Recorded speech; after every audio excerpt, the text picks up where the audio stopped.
Hello friends, कैसे हैं आप लोग। आशा करता हूँ आप सब सही होंगे, आपका दिन शुभ जा रहा होगा। अब हम पढ़ेंगे शकों के बारे में। ठीक है, हमने पहले पढ़ा था कि पहले हिंदी यूनानी आए थे, फिर शक आए थे, फिर आगे आगे जाके अलग अलग शाखाएं बनी, आगे अलग अलग चीजें बनी, अलग अलग वंश बने। ठीक है, तो इसके बाद हम पढ़ेंगे शक के बारे में। यूनानियों के बाद शक आए। ठीक है, शकों की 5 शाखाएं थी। हर शाखा राजधानी भारत और अफगानिस्तान के अलग अलग भागों में थी। पहली शाखा ने अफगानिस्तान, दूसरी शाखा ने पंजाब जिसकी राजधानी तक्षशिला थी, तीसरी शाखा ने मथुरा, चौथी शाखा ने पश्चिमी भारत एवं पांचवी शाखा ने ऊपरी दक्कन पर प्रभुत्व स्थापित किया। शक मूलतः मध्य एशिया के निवासी थे और चारागाह की खोज में आए थे। तो शक कौन थे? मूलतः मध्य एशिया के निवासी थे और चारागाह की खोज में आए थे।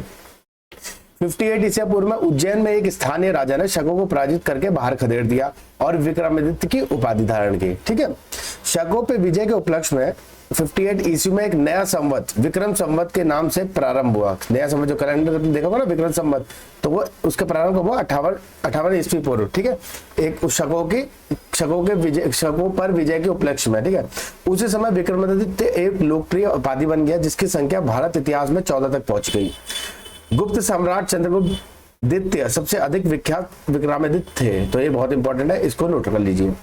शकों की अन्य शाखा की तुलना दक्षिण भारत के प्रभुत्व स्थापित करने वाली शाखा ने सबसे लंबे अरसे तक शासन किया, लगभग 4 शताब्दी तक।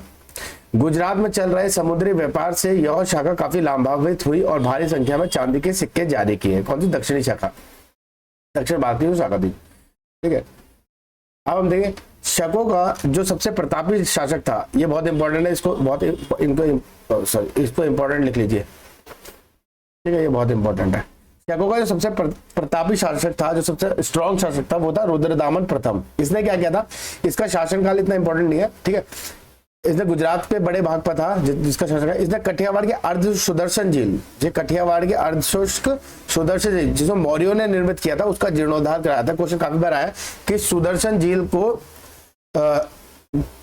सुदर्शन झील को जिसने बनाया है वो किसने बनवाया था? वो बनाया था रुद्रदामन प्रथम ने, मौर्य द्वारा निर्मित का जीर्णोद्धार किया था। ठीक है, नहीं, सुदर्शन जो झील है उसका जीर्णोद्धार किसने किया था? वो रुद्रदामन ने किया था। और बनाया किसने था? मौर्यों ने बनाया था। ठीक है, मतलब क्वेश्चन आता है जीर्णोद्धार किसने किया था। रुद्रदामन संस्कृत का बहुत बड़ा प्रेमी था। उसने ही सबसे पहले, ये देखिए, ये ध्यान रखिएगा, उसने ही सबसे पहले विशुद्ध संस्कृत भाषा में लंबा अभिलेख, गिरनार अभिलेख जारी किया। ठीक है, कौन सबसे लंबा अभिलेख? कौन सा? विशुद्ध सबसे पहले गिरनार अभिलेख किसने जारी किया? रुद्रदामन ने। ठीक है, इसके पहले के सभी अभिलेख प्राकृत भाषा में रचते थे। तो इससे पहले जितने भी अभिलेख हुआ करते हैं वो प्राकृत भाषा में होते। इसने संस्कृत भाषा में अभिलेख जारी किया, उसका नाम था रुद्रदामन। ठीक है, जो संस्कृत का बहुत बड़ा प्रेमी था। भारत में शक राजा अपने आप को क्षत्रप कहते थे। ठीक है, क्या कहते हैं? क्षत्रप कहते थे। यहाँ पे थोड़ा सा ये क्वेश्चन थोड़ा ध्यान रखना। ठीक है, कि जो सुदर्शन झील है उसका जीर्णोद्धार रुद्रदामन ने किया था, बट बनाया मौर्यों ने था। ठीक है, निर्मित मौर्यों ने किया था, जीर्णोद्धार रुद्रदामन ने किया था। ठीक है, देखने के लिए धन्यवाद। देखते रहिए, पढ़ते रहिए। अब इसके आगे हम पढ़ेंगे कुषाणों के बारे में। Okay bye.